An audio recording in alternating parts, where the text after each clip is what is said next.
Hello, Commanders, and welcome to the first installment of Ranked Play with Matthremar.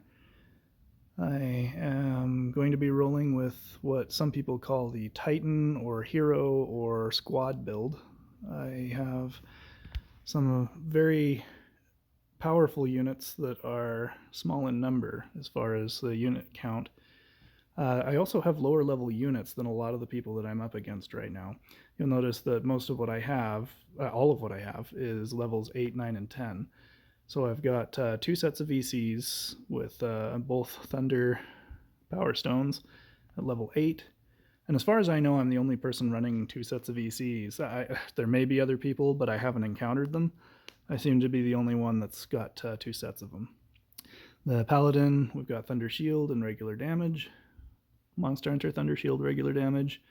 Got a Drummer in there with ability and protection. And then our Frost Wizard with range and protection. Now, we switched out the Ember Fiend for the Frost Wizard, and that helped me claw my way back into the top 100. So presently I'm at 68. We're going to run a few spins and see how we do. Okay, we're going to take a screenshot right off the bat. Okay, Skarsgard, let's have a look. Okay, so we've got the banner, crown, and pendant. Okay, now he's got the Mind Corruptor without a Barrier Monk, which is unusual. But, you know, he's in the top 100 for a reason, just like everybody else that's here. They all worked hard to get here, and they're doing good things with their builds to do it. So, yeah, it looks pretty straightforward. Let's go ahead and see how we do. I'm going to give myself maybe a 55% chance on this one.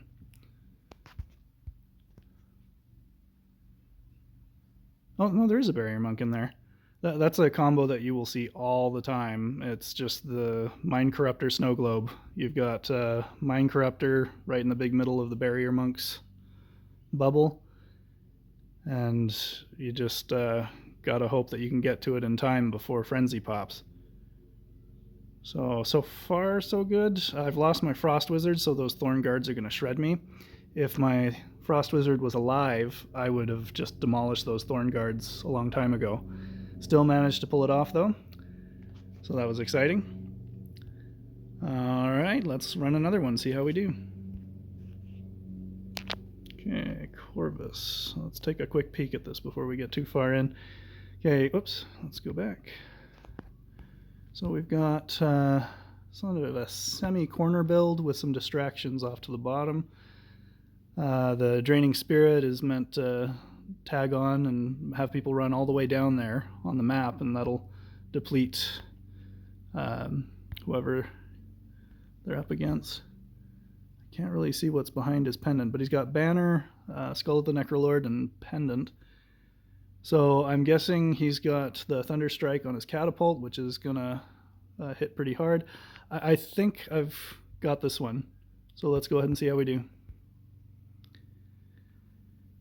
We're gonna have a little bit of delay in those entangling roots, but it's not gonna slow us down too much once Pendant hits, because those roots are gonna freeze and my dudes are gonna be able to catch up real fast. So there goes his tree. There's a Crystal Spire in there. Let's see what else he had back there. Oh, okay, he had stuff, but it's all gone. The Frost Trap is wise because if somebody has Risen Warriors or Assassins, then that basically stops them in their track unless they're using Primal Warhorn. Okay, so another good battle. Let's go for another one. Okay, Lucaria, let's take a peek here. Okay, so I see a Cannoneer, a Brute. We've got at least, yeah, the one squad of ECs, Barrier Monk. And it's kind of difficult to see what else is in there. Paladin, obviously, you can tell by the aura. And lots of high levels. I see lots of 12s in there. Okay, so let's see how we do. Okay, oh, those Assassins coming up are going to take out my Frost Wizard, which is going to hamper me drastically.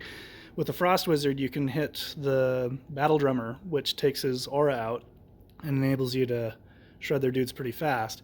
Fortunately, my Battle Drummer is still up, so it's kind of a toss-up. Looks like I'm going to edge him out, though. There goes the barrier monk, which wasn't an issue because I don't have any ranged at all. And now it's just a matter of who's gonna... Okay, I edged it out even before the frenzy hit and that got the upper hand. Again, solid build. I liked how he had it set up. And again, clearly everybody's in the top 100 here for a reason. They're all doing really well. Okay, so let's give it another go. Oh, Crim. Okay, I'm most likely going to die here. I have maybe a 15% chance of winning. Okay, this is something that I'm not sure if Crim came up with this originally or if somebody else did, but oh, this is one of the most annoying builds. And, you know, mainly that's why he's using it, because it's successful. So Plague Bears are going to drag me down, put me in front of the wall. That's just how the pathing works. You're going to end up running down there no matter what. That forces you in front of that wall, and with the arcane reconstruction hammer that he's got going on there with the toe, that wall is just going to be a menace. It's going to be difficult to get through. When the soul pylons start plinking down my ECs and they get lower on health, they might be able to bulldoze through. So my prediction for this is I'm either going to die on the wall, or I'm going to narrowly get to them and edge them out. There's like a 10% chance I'll make it there and shred everything, but it's like a 20% chance I'm going to die on the wall, 70% chance I'm going to die on my way past the wall to get to the soul pylons, and a 10% chance that I win. So here we go. Okay, that Frost Wizard, he just speeds things up so much. Whenever you freeze something, you can just shred it. Okay, so yeah, they're plinking through. If I don't lose too many, if it spreads out the soul pylon orbs, I may be able to get the wall all the way down, but it's not looking like it this time. The orbs were just not in my favor. So yeah, I predicted there was a 90% chance I would lose, and I was very much right. Solid build, man. Well done. Okay, let's run another one. And we'll check the ads later. Okay, Lucky. Let's see what Lucky's got going on here. Okay, these wolves are just a special delivery service. Well, they're saber-toothed cats, but the dire wolf unit. He's got 2 packages for me. Special delivery with the draining spirits. That's just meant to get them to my army and have them start draining away. He doesn't expect, I believe, Lucky doesn't expect these wolves to last at all. He just wants to have them drop off the package and then peace out. Back here, he's got tons of plague bears. My assessment of that is that they serve 2 purposes. The first purpose is if somebody has assassins, they're just going to follow those plague bears along, and they're probably just going to miss everything up at the very top there. The druid looks like he's maybe got an arcane archer, an ember fiend, crystal spire, and the cannoneer. Yeah, so that's one of the reasons. The other reason is that they will slowly move forward and cause everybody to run into these entangling roots, which will slow everybody down, keep me mired there for a while, and he's hoping to outlast me to get to frenzy, because he's got let's see, all 4 or 5 of the frenzy units that you just want to have. So if he can outlast me to frenzy, the cannoneer, the ember fiend, the arcane archer, and the crystal spire, they're just going to nuke the crap out of me. So the mission for me is to get there. These risen warriors down at the bottom, they won't be successful in taking out a corner build. They'd still get jacked. Their only purpose is to pull me back in this direction over here. That's what he's trying to accomplish. He wants the plague bearers to stop me initially, and then by the time I'm worked through them most of the way, those risen warriors will come from behind. My army will turn around, run back across the entangling roots, and by then he's hoping to get me to frenzy. I'm not terribly optimistic about this one, but we'll see how we do.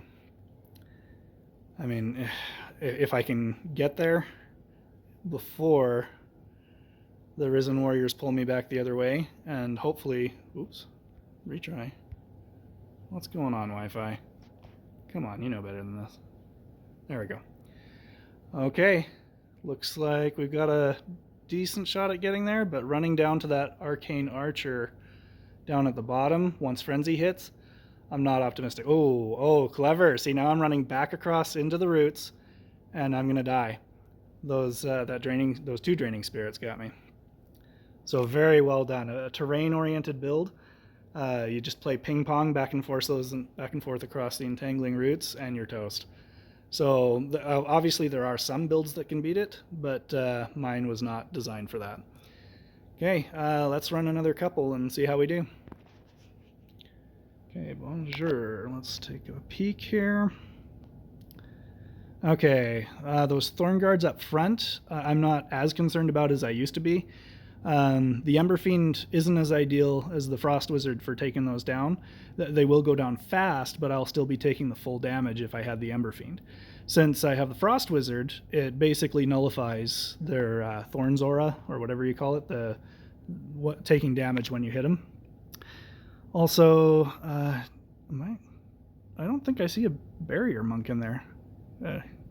Could be shocked. It might be in there somewhere. But it's not absolutely necessary to have your little snow globe around your Mind Corruptor, but it is tremendously helpful. I don't think this guy's got one. I don't see it, at least. But yeah, those Thorn Guards at the front are just meant to hold you in place while the Mind Corruptor does its trick, and the Cannoneer is going to hold everybody off, along with the Hammer Throwers. They'll kind of push you back. The Shield Bearers and the Plague Bearers are meant to filter in after the Thorn Guards have been worn down or killed, and to take their place, but they serve the dual purpose of catching any assassins or possibly the Risen Warriors, because by the time the Plague Bearers get up into the middle of everything, they'll turn back around and catch any Risen Warriors.